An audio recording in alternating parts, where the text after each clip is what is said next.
they were under attack. They realized that it was likely an AI agent and not an attack by humans because of the speed of the attack. Are open models or closed models better for the cybersecurity future when we're thinking about AI agents and hacking?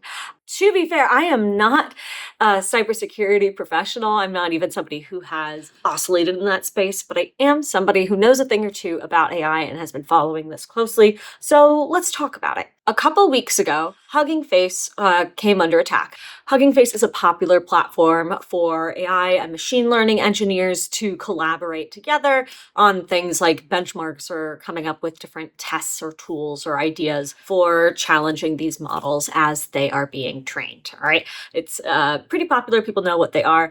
And a few weeks ago, they came under attack by a mysterious AI agent. It turns out that the agents that started attacking Hugging Face were actually from OpenAI itself. OpenAI had put together some of their AI models in something called a sandbox. A sandbox is a testing space for AI systems that is designed to make sure that they cannot leave the sandbox, right? They have to solve specific types of problems, complete certain tests in an environment without being able to access the internet typically. Well, while completing a test, this OpenAI system discovered that Hugging Face likely had the answers to the specific test that it was being tested on in the sandbox. Now, sandboxes are designed so that these systems can't escape them. But this one broke out, and it broke out because there was a way for the sandbox to get updated internet information into the sandbox. Again, I don't fully understand the technicalities of this. If you want to write in the comments the more details here, go for it. Safe to say, it utilized this little updating feature in order to get out and explore and go and try to find the answers for this particular test. So it started hacking the Hugging Face tens of thousands of times over a 3 or 4 day period. And Hugging Face realized they were under attack. They realized that it was likely an AI agent and not an attack by humans because of the speed of the attack. So it was clear that it was done by machines and not by individuals, right?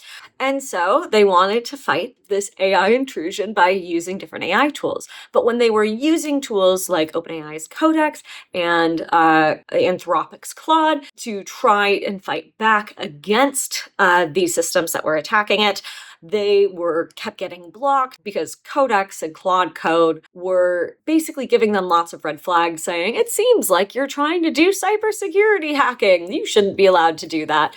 And so after trying and failing with multiple US AI models to figure out how to defend itself from this AI cybersecurity attack, they went to use an open source model called Kimi K3, which is a Chinese model to defend itself, and did so successfully with that model.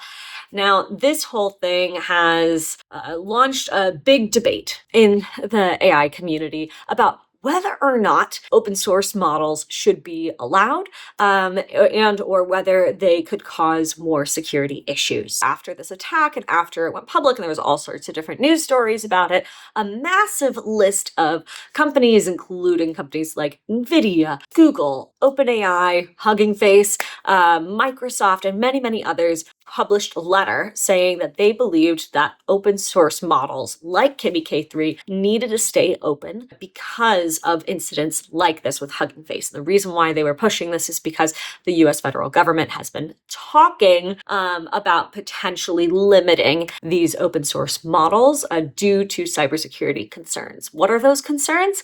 Mainly that if we are able to give anyone frontier level access to all of these similar types of tools for a significantly lower price, bad actors could use tools like Kimi K3 to go and attack people in a very similar way as they would with OpenAI's Codex or Anthropic's Claude code without having, the red flag things that pop up within those American closed model systems, right? So they're saying it is really risky risky for much cheaper tools that you can download onto your computer, right, and have access to it fully than it is to use a closed model where you don't have access to all of that code. Got it? Amazing. Almost every major tech company decided that they were going to sign this letter saying that they wanted to make sure that open models were still available and to make sure that the US government did not try to ban them.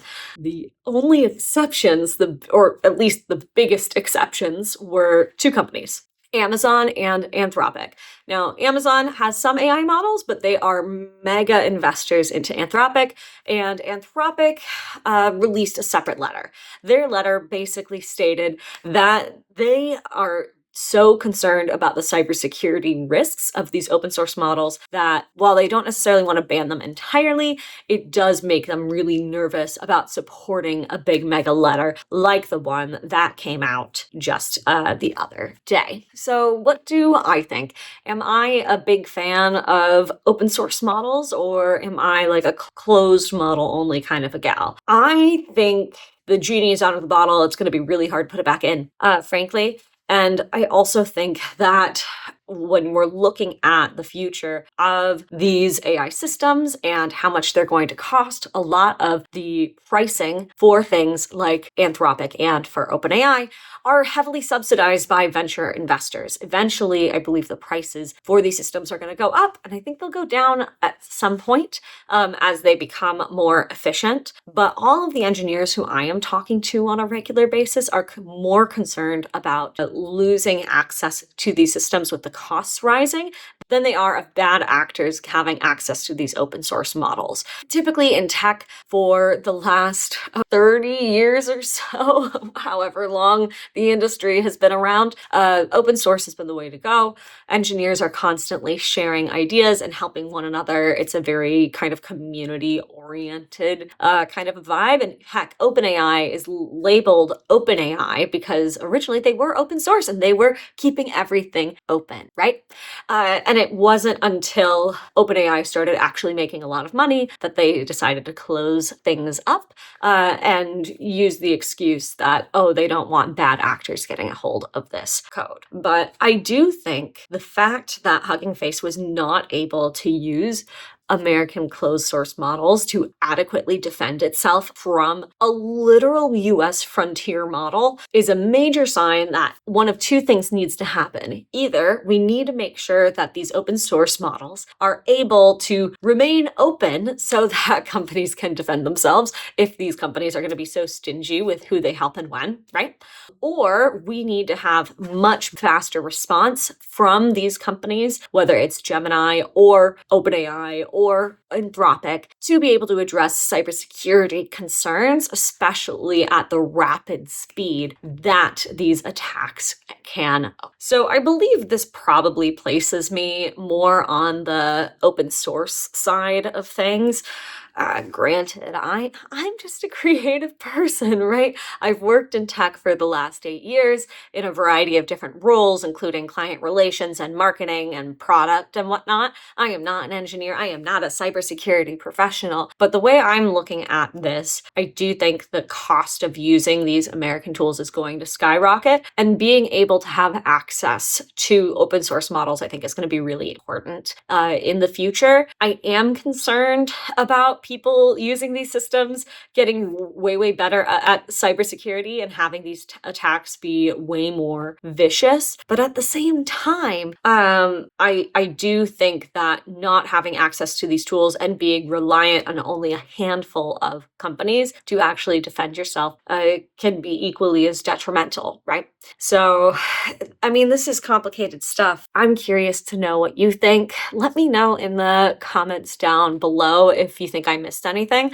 I'm sure I did, but these are just my thoughts on this whole situation as it stands today. So if you like this video, please like and subscribe. If you don't know me, my name's Carolyn Holden. Again, I've worked in AI and tech and startups for the last 8 years and doing everything from scaling a grocery delivery up 10,000% in the first 3 months of the pandemic to helping sell an AI startup to Snowflake, which was really exciting. And I just finished painting my office. I'm very excited about it, but I haven't built out my new studio yet, and which is why I'm here on the floor. I hope you don't mind. I kind of felt like the vibes were fun.